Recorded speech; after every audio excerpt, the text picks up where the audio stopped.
எல்லா தமிழ் மக்களுக்கும் வணக்கம். என் பேரு ஷீபா.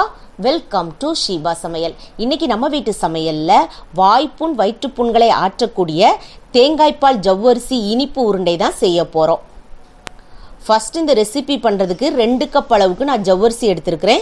மாவு ஜவ்வரிசி தான் எடுத்திருக்கிறேன். நைலான் ஜவ்வரிசி பயன்படுத்த இருந்தால் 3 மணி நேரம் ஊற வச்சு நீங்கள் கிரைண்ட் பண்ணிட்டு செய்யணும். இந்த மெத்தடில் செய்யும் போச்சுன்னா நீங்கள் மாவு ஜவ்வரிசி தான் பயன்படுத்தணும். இப்போ சுவைக்காக ஒரு 1/4 ஸ்பூன் அளவுக்கு உப்பு சேர்த்துட்டு நல்லா சூடாக இருக்கிற தண்ணி ஊற்றிக்கிடலாம். தண்ணியினுடைய அளவு பார்த்தீங்கன்னா 2 கப் அளவு ஜவ்வரிசி எடுத்துருக்கிறதுனால ஒரு 2.5 கப்லேருந்து 2.25 கப் அளவுக்கு தண்ணி தேவைப்படும். இதில் இந்த தண்ணி ஊற்றி ஊற வைக்கிறது ரொம்பவே முக்கியம். நீங்கள் தண்ணி கொஞ்சம் குறைவாக சேர்த்துட்டீங்க அப்படின்னா அது உருண்டை பிடிக்க வராது. நீங்கள் திரும்ப தண்ணி ஊற்றி செய்ய வேண்டியதாக ஆயிரும். அது வேலைப்பாடு. அதில் முதல்ல 2 கப் அளவு ஜவ்வரிசி எடுத்தீங்கன்னா 2.5 கப் அளவுக்கு நீங்கள் நல்லா சூடாக இருக்கிற தண்ணி ஊற்றி 1 மணி நேரம் ஊற வச்சுக்கோங்க. இப்போ ஒரு அரை மணி நேரம் கழித்து முதல்ல திறந்து பார்த்து ஒரு ஸ்பூனை வச்சு நல்லா கலந்து விட்டுக்கோங்க.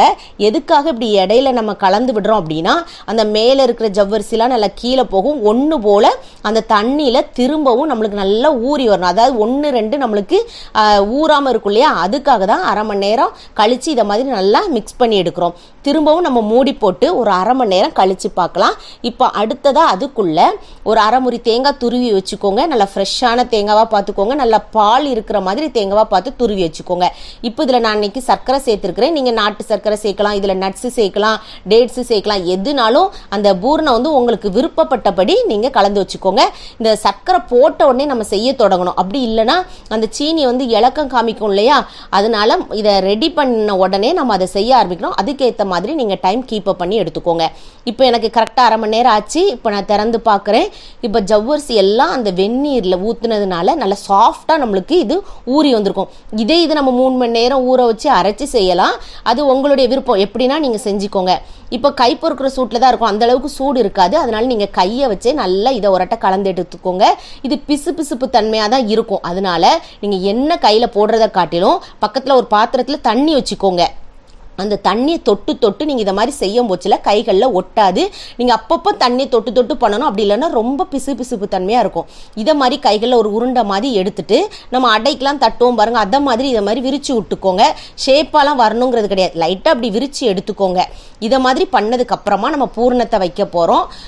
அதான் சொன்னேன், நான் பூர்ணத்தை வந்து அந்த நேரம் ரெடி பண்ணி வச்சுக்கோங்க. அப்போ தான் அந்த சீனி வந்து இலக்கம் காமிக்காமல் இருக்கும். அதுக்காக தான். அப்படி இல்லைன்னா லைட்டாக அது இலக்கம் காமிக்கிறோம். சில பேர் வந்து சீனி விரும்ப மாட்டீங்க, அவங்க நாட்டு சக்கரை சேர்க்கலாம். அதெல்லாம் உங்களுடைய விருப்பம் தான். இப்போ இதை நான் இன்னைக்கு 1.5 ஸ்பூன் அளவுக்கு சேர்த்துருக்கிறேன். எந்த அளவுக்கு இனிப்பு சேர்க்குறோமோ அந்த அளவுக்கு டேஸ்ட் வந்து ரொம்ப நல்லா இருக்கும். இப்போ அந்த ஓர பகுதியை இதை மாதிரி லைட்டாக அப்படி சேர்த்துட்டே வாங்க. அந்த பூர்ணம் கூடிய மட்டுக்கும் வெளியே வராமல் பார்த்துக்கோங்க. இப்போ நம்ம ஜவ்வரிசி வச்சிருக்கிற கையை அப்படி குமிச்சோம் அப்படின்னாலே இதை மாதிரி நல்ல பால் ஷேப்பில் வந்துடும். அந்த நடுவில் இருக்கிற தேங்காவை வேணால் நீங்கள் லைட்டாக அப்படி உள்ளுக்குள்ள அமுக்கி எடுத்துக்கோங்க. அதுக்கப்புறம் கொஞ்சோண்டு ஜவ்வரிசி அந்த ஊற வச்சிருக்கிறத எடுத்து மேலே இதை மாதிரி மூடி விட்டுருங்க. உங்களுக்கு ஷேப் அழகாக கிடச்சிரும். இது வந்து கொஞ்சம் பிசு பிசுப்பு தன்மையாக இருக்கனால தண்ணி தொட்டு பண்ணுறதுனால உங்களுக்கு அந்த ஜவ்வரிசி ஒன்றோட ஒன்று ஒட்டி நல்லா அழகாக வேக வச்சு எடுக்கும்போது சூப்பராக வந்துடும். அதனால் நீங்கள் பயப்படலாம் வேண்டாம். ஒரு ஃபஸ்ட்டு டைம் பண்ணும் போச்சில் மட்டும் அந்த ஒரு உருண்டைக்கு கொஞ்சம் ஏதோ மாதிரி இருந்த மாதிரி இருக்கும். அதுக்கப்புறம் நம்மளுக்கு அடுத்தடுத்த உருண்டைகள் செய்யும் போச்சில் இது ரொம்பவே லகுவாக இருக்கும். இதை மாதிரி நல்லா அழகாக ஒன்று போல் உருண்டை பிடிச்சி வச்சுக்கோங்க. இப்போ பார்த்தீங்கன்னா நான் எடுத்துருக்கிற 2 கப் அளவுக்குமே நான் அழகாக உருண்டை பிடிச்சி வச்சுட்டு நீங்கள் கொஞ்சம் இதை சின்ன உருண்டைகளாகவும் பிடிக்கலாம். அது உங்களுடைய விருப்பம் தான். நான் கொஞ்சம் பெருசாக பிடிச்சிருக்கிறேன். இப்போ நம்ம இட்லி எப்படி அவிப்போமோ அதே மாதிரி தான் இட்லி பாத்திரத்தில் நல்லா தண்ணி கொதி வந்ததுக்கு அப்புறமா நம்ம பாத்திரத்தை தூக்கி உள்ளே வச்சு ஒரு துணியை நல்லா ஈரமாக்கிட்டு சேர்த்துக்கோங்க. நீங்கள் இட்லி தட்டில் வச்சிங்கன்னா லைட்டாக எண்ணெய் ரவிட்டு செஞ்சிங்கன்னா அது வரும். ஆனால் இதை மாதிரி நீங்கள் துணியை ஈரமாக்கிட்டு அதில் போட்டு நீங்கள் வேக வைக்கும் போச்சில் இன்னுமே உங்களுக்கு வேலை வந்து ரொம்பவே ஈஸியாக இருக்கும். அதுக்காக தான் இப்போ நம்ம எடுத்து வச்சிருக்கிற எல்லா உருண்டையும் இதை மாதிரி சேர்த்தரலாம். இப்போ மூடி வச்சுக்கோங்க. நீங்கள் மீடியம் ஃப்ளேமில் வச்சு சின்ன உருண்டையாக இருந்தால் ஒரு 15 நிமிஷம் வைங்க. கொஞ்சம் பெரிய உருண்டைகளாக இருந்துச்சுன்னா இதை மாதிரி இருந்துச்சுன்னா 20-25 நிமிஷம் மீடியம் ஃப்ளேம்லேயே குக் பண்ணிக்கோங்க. அந்த உருண்டைகள்லாம் நல்லா விரிவாக வந்திருக்கு பாருங்கள். இப்போ ஸ்டவ் ஆஃப் பண்ணிவிட்டு நீங்கள் உடனே இதை எடுக்க வேண்டாம். இதை எடுத்து வெளியே வச்சுருங்க. வச்சுட்டு கொஞ்சம் நேரம் ஆற விடுங்க. ஆறுனதுக்கப்புறமா அப்படி பழம் மாதிரி நம்ம அந்த உருண்டைகளை எடுத்தோம் அப்படின்னாலே அவ்வளோ ஒரு அழகாக வந்துடும். இதுக்கு இடையில நம்ம இதுக்கு தேங்காய் பால் எடுத்துடலாம். தேங்காய் பால் வந்து முதல் தேங்காய் பால் எடுத்தீங்க அப்படின்னா அந்த வாய்ப்புண் வயிற்றுப்புண் உள்ளவங்களுக்கு ரொம்பவே நல்லது. நான் இன்னைக்கு முதல் தேங்காய் பாலும் சேர்த்துருக்கிறேன், 2ஆம் தேங்காய் பாலும் சேர்த்துருக்கிறேன். இதில் ஒரு 2 ஏலக்காவும் சர்க்கரையும் நீங்கள் கலந்துக்கோங்க. அந்த ஏலக்காய் வந்து தேங்காய் பால் எடுக்கும் போதுலே போட்டு அரைச்சிருங்க, நல்லா மணமாக இருக்கும். இப்போ நம்ம ஜவ்வரிசி உருண்டைகளை எடுத்துடலாம். இப்போ இதை சர்வ் பண்ண வேண்டிதான். ஜவ்வரிசி கொஞ்சம் உப்பு போட்டுக்கிறதுனால டேஸ்ட் நல்லா தான் இருக்கும். லைட்டாக அந்த சப்புன்னு இருந்த மாதிரி இருக்கும். அந்த உள்ள பூர்ணம் மட்டும்தான் நம்மளுக்கு இனிப்பு. அதனால நீங்கள் என்ன செய்யலாம்னா கொஞ்சம் சர்க்கரையில் தண்ணியோ இல்லை நாட்டு சர்க்கரையில் தண்ணியோ கலந்து அதை வடிகட்டி நீங்கள் இதை மாதிரி மேலே ஊற்றி சர்வ் பண்ணுறதா இருந்தாலும் பண்ணலாம். டேஸ்ட் ரொம்பவே நல்லாயிருக்கும்.